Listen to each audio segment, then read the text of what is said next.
అందరికీ నమస్కారమండి. Welcome to my channel. AP రాష్ట్ర వ్యాప్తంగా ఉన్న కొత్త పెన్షన్‌లకు సంబంధించి రాష్ట్ర ప్రభుత్వంలో మనకి ఈ యొక్క పెన్షన్‌దారులందరూ కూడా ఎదురు చూస్తున్నారు కదా! సో, ఈ యొక్క కొత్త పెన్షన్‌కి సంబంధించి ఎప్పుడు విడుదలవుతాయని చెప్పేసి. అయితే దీనికి సంబంధించి రాష్ట్ర ప్రభుత్వం కీలక విషయాలైతే అప్డేట్ చేసే అవకాశం ఉందండి. అయితే ఇందులో భాగంగానే మనకి ఈ యొక్క పాత పెన్షన్‌కి సంబంధించి కూడా తనిఖీలను నిర్వహిస్తున్నారనమాట. సో, దానికి సంబంధించిన డాక్యుమెంట్స్ ఏం కావాలి అని ప్రతీదీ కూడా ఈ వీడియోలో పూర్తి సమాచారం అయితే తెలుసుకుందాం. వీడియోనైతే ఎక్కడా కూడా ఆపకుండా చివరి వరకు అయితే చూడండి. అంతకంటే ముందు కొత్తగా ఎవరైనా మన ఛానల్‌ని చూసినట్లయితే దయచేసి వెంటనే ఛానల్‌ని అయితే సబ్స్క్రైబ్ చేసుకోండి. దీని ద్వారా నేను పెట్టే ప్రతి చిన్న లేటెస్ట్ అప్డేట్ కూడా మీరు ఎప్పటికప్పుడు మిస్ కాకుండా తెలుసుకోగలుగుతారు. అలాగే వీడియోకైతే లైక్ చేయండి. మరికొంతమందికి ఈ సమాచారం అయితే తెలుస్తది. ఇంకా ఆలస్యం చేయకుండా వీడియోలోకైతే వెళ్ళిపోదాం.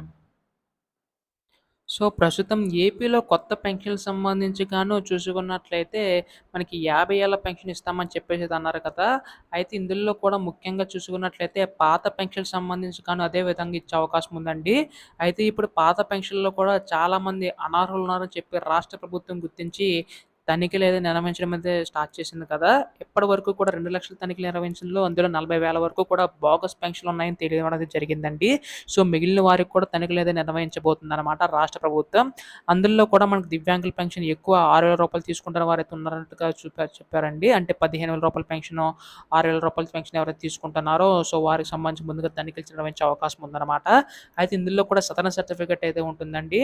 అయితే ఈ సదరన్ సర్టిఫికేట్ సంబంధించి మళ్ళీ ఒకసారి టెస్ట్ చేయించుకోవాలని చెప్పేసి రాష్ట్ర ప్రభుత్వం ప్రజల్ని అంటే పెన్షన్‌దారులందరినీ కూడా చెప్పడం అయితే జరిగిందనమాట. కాకపోతే కొంత భయంతో వారైతే టెస్ట్ చేయించుకోవడం లేదు. సో, అధికారులు ఇంటికొచ్చి మన తనిఖీలైతే నిర్వహించడం అయితే జరుగుతుందనమాట. ఆ సదరన్ సర్టిఫికేట్‌లో కనుక 40% కంటే తక్కువ వస్తే మీ పెన్షన్‌కి సంబంధించి రద్దు చేసే అవకాశం ఉందండి. 40% కంటే ఎక్కువ ఇస్తే యథావిధిగా మీ పెన్షన్ అయితే ఇచ్చే అవకాశం ఉందనమాట. అదే విధంగా కొత్త పెన్షన్‌లు కూడా అదే తనిఖీల్లో మనం నిర్వహించి మనకి ఈ యొక్క పెన్షన్ అయితే అప్లై చేసుకునే విధంగా అడుగులైతే వేస్తుందండి రాష్ట్ర ప్రభుత్వం.